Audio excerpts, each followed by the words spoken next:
बहुत ही शर्मनाक इंसिडेंट हुआ जो गाजियाबाद कोर्ट परिसर में हुआ, या यूँ कहूँ कि कोर्ट रूम में जो सीधे शब्दों में जुडिशरी की जो गुंडागर्दी हुई पुलिस वालों के साथ मिलकर, जो हमारे वकील भाइयों के ऊपर लाठीचार्ज हुआ, वो बहुत ही शर्मनाक है। ऐसा हमारी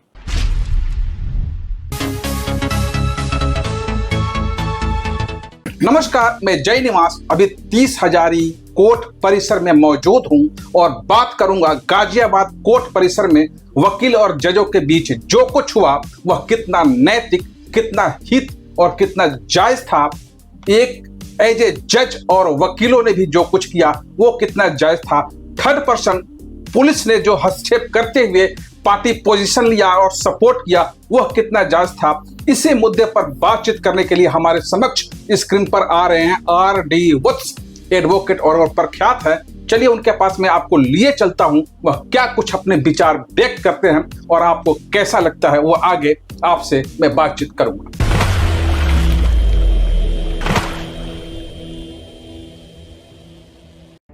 जी हाँ, आपके सामने मौजूद स्क्रीन पर आ गया मुस्कुराता हुआ चेहरा आर.डी. वत्स। सर, आप बताएंगे जो कोर्ट परिसर गाजियाबाद में जो कुछ भी हुआ, आप क्या ताल्लुकात रखते हैं, आप क्या विचारों से व्यक्त करना चाहते हैं? वकील और जज बीच में, एक और पुलिस ने बीच बचाव के नाम पर आया, उसने क्या कुछ किया, इन तीनों के बीच आपका मत क्या है? ये जयनिवासी बहुत ही शर्मनाक इंसिडेंट हुआ जो गाजियाबाद कोर्ट परिसर में हुआ, या यूँ कहूँ कि कोर्ट रूम में जो सीधे शब्दों में जुडिशरी की जो गुंडागर्दी हुई पुलिस वालों के साथ मिलकर। Times production, media, films, wedding and events, Delhi NCR और ऑल इंडिया। व्हाट्सएप 9991185532। जो हमारे वकील भाइयों के ऊपर लाठीचार्ज हुआ वो बहुत ही शर्मनाक है। ऐसा हमारी बेंच और बार की हिस्ट्री में कभी नहीं हुआ इस तरीके से।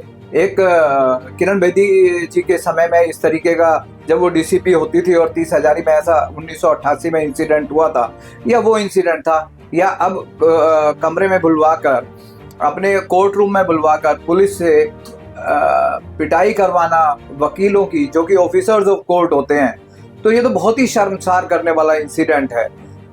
एक डिस्ट्रिक्ट जज जो कि हेड ऑफ द एजेंसी होता है अपने डिस्ट्रिक्ट का, उसका एडमिनिस्ट्रेटिवली उसको उन चीज़ों को कंट्रोल करना चाहिए था, वो कंट्रोल ना कर वो खुद ही अपने ऑफिसर्स ऑफ कंट्रोल को, जो उनके पार्ट एंड पार्सल हैं, उनको उनकी पिटाई करवा रहे हैं, उनको चोट पहुंचवा रहे हैं। तो ये इंसिडेंट तो बहुत शर्मसार है। और जुडिशरी में इस तरीके की, अगर हम bench and bar part and parcel हैं, अगर हमारे बगैर जुडिशरी चल नहीं सकती। जुडिशियल के तो हम दो बड़े पिलर हैं कि जुडिशरी के जो जुडिशियल ऑफिसर्स हैं और पार्ट उसका दूसरा पार्ट एडवोकेट्स हैं। एडवोकेट्स भी ऑफिसर्स ऑफ कोर्ट होते हैं। जो डिस्ट्रिक्ट जज साहब थे उनको एडमिनिस्ट्रेटिवली इसको डील करना चाहिए था। अगर ऐसा झगड़ा कोई, बहुत बार ऐसा होता है, बहुत बार ऐसे इंसिडेंट होते हैं डिस्ट्रिक्ट कोर्ट से लेकर सुप्रीम कोर्ट में भी, वकीलों की और जजों की आपस में बहस हो जाती है। लेकिन इसका ये मतलब नहीं होता कि आप पुलिस को बुलवाकर पुलिस से वकीलों को डंडे पड़वाओ, उनको चोट पहुंचवाओ। ये तो एडमिनिस्ट्रेटिव फेलियर था, जुडिशियल फेलियर था। ऐसे जो डिस्ट्रिक्ट जज हैं उनको तो ऑफिस में रहने ही नहीं देना चाहिए। वो हैंडल ही नहीं कर पाए किसी भी चीज को तरीके से जो लीगली उन्हें हैंडल करना चाहिए था। अगर उन्हें हमारे जो वकील साहब थे जिनसे उनकी बहस हुई और बहस बढ़ते बढ़ते ज्यादा हो गई, अगर उनकी बात से सहमत नहीं थे, जो किसी भी केस में वो आए थे, उस केस को ट्रांसफर कर देते, उस केस से अलग हट जाते, या बैठकर उनको अंदर बुलाकर, जो भी बार के हमारी वहां के प्रेसिडेंट या उनकी एग्जीक्यूटिव कमेटी थी, उनके सामने उस बात को रखकर और उन बातों को वहीं सुलटाना चाहिए था, जो भी डिस्प्यूटेड पॉइंट थे या जो भी बहस के विषय थे। लेकिन उन्होंने ऐसा ना कर और पुलिस को कॉल कर और वकीलों की, जो वहां के फॉर्मर प्रेसिडेंट भी थे और दूसरे हमारे वकील भाई थे, उनके ऊपर डंडे बरसवाना, तो ये तो गुंडागर्दी का माहौल हो गया। ये अगर डिस्ट्रिक्ट जज के हो, हेड ऑफ द एजेंसी है, हेड ऑफ द एजेंसी इस तरीके की डायरेक्शन देकर, तो हिटलर वाला तो हमारा लोकतंत्र है देश हमारा, और हमारी जुडिशरी तो एक पिलर है उसका। तो वो उसको तो खुद ही ठेस पहुंचा रहे हैं, उसको खुद ही खत्म कर रहे हैं।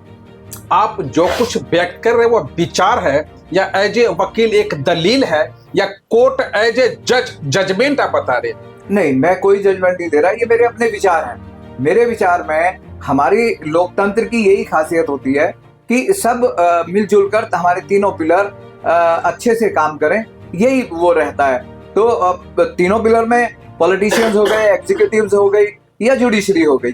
तो जुडिशरी सिर्फ जुडिशियल ऑफिसर से नहीं है, जुडिशरी लॉयर से और जुडिशियल ऑफिसर से, दोनों से मिलकर बनती है।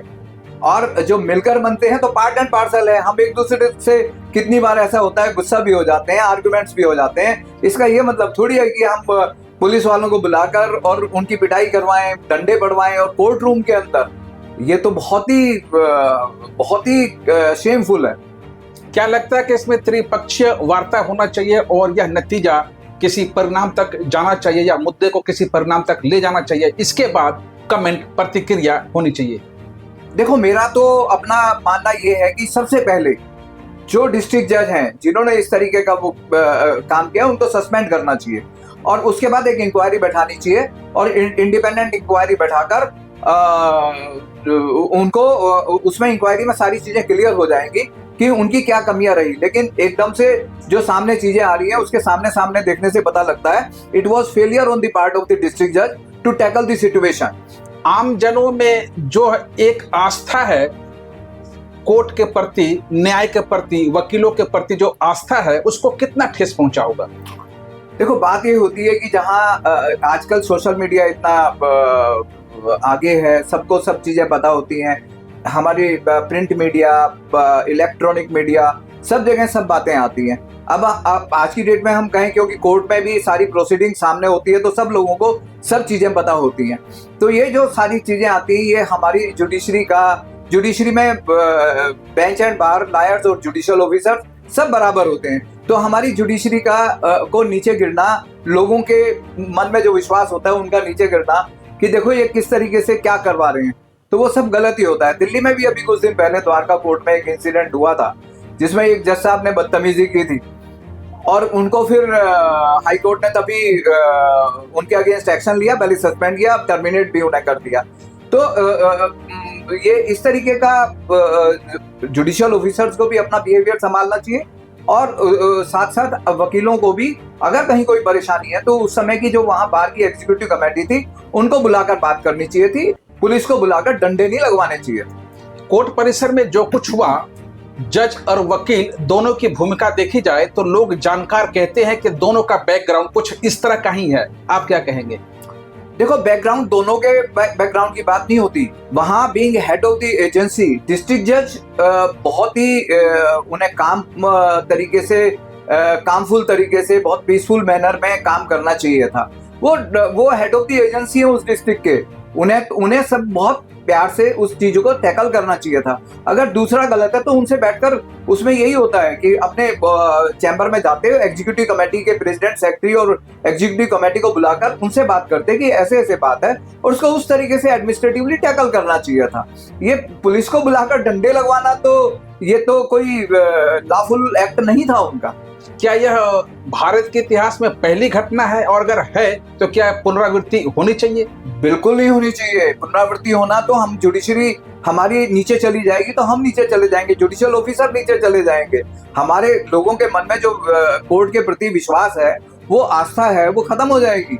तो ये, और ऐसा नहीं है कि ये पहला, ये 1988 में दिल्ली में भी इस तरीके का इंसिडेंट हुआ था जब पुलिस वालों ने लॉयर्स को कोर्ट रूम में भी पकड़कर मारा था और उसमें उसका परिणाम ये हुआ था कि किरण बेदी जी कभी कमिश्नर नहीं बन पाई जो उनका ख्वाब होता था, क्योंकि वकीलों का जो अनशन था, वकीलों ने उनके अगेंस्ट जो लड़ाई लड़ी थी उसमें वो सक्सेसफुल हुए थे।